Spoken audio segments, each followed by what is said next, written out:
പട്ടികജാതി പട്ടികവർഗ വകുപ്പിന് കീഴിൽ പത്തനംതിട്ട നഗരത്തിലുള്ള സുബല പാർക്ക് കാട് കയറി നശിക്കുന്നു. പട്ടികജാതി പട്ടികവർഗ വിഭാഗത്തിലെ വനിതകൾക്ക് സ്വയം തൊഴിൽ ഉറപ്പാക്കുക എന്ന ഉദ്ദേശത്തോടെ തുടങ്ങിയ പദ്ധതി പാതി വഴിയിൽ നിലച്ചിട്ട് വർഷങ്ങളായി.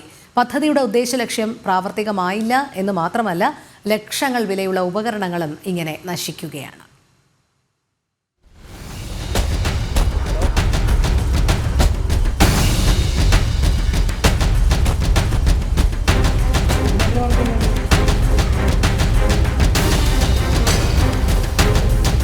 ജനോപകാരമായ വൻ പദ്ധതികൾ സ്ഥാപിക്കപ്പെടേണ്ട പ്രദേശമാണ് അധികൃതരുടെ അനാസ്ഥ മൂലം ഇങ്ങനെ കാടുപിടിച്ച് നശിക്കുന്നത്. എന്നിവിടം സാമൂഹ്യ വിരുദ്ധർ കൈയടക്കിയിരിക്കുന്നു. സുബല പാർക്ക് നവീകരണത്തിനായി 1 വർഷം മുൻപ് പട്ടികജാതി പട്ടികവർഗ വകുപ്പ് ഫണ്ട് എസ്റ്റിമേറ്റ് ചെയ്ത് സർക്കാരിന് കൈമാറിയതാണ്.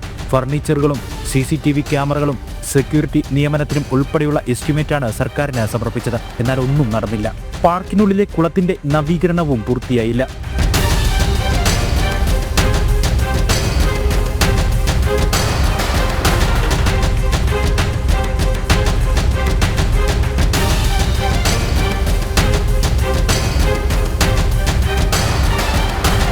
പദ്ധതി നടപ്പായാൽ പട്ടികജാതി പട്ടികവർഗ വിഭാഗത്തിലെ വനിതകൾക്ക് സ്വയം തൊഴിൽ കണ്ടെത്താൻ സഹായമാകും.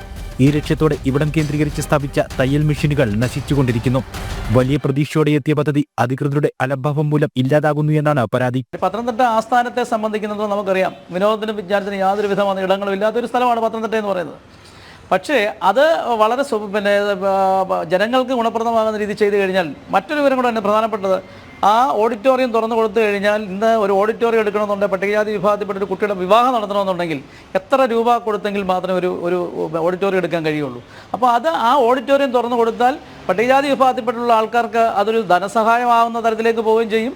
എന്നാൽ ഗവൺമെൻറ് അതിന് ഫണ്ടും കിട്ടും.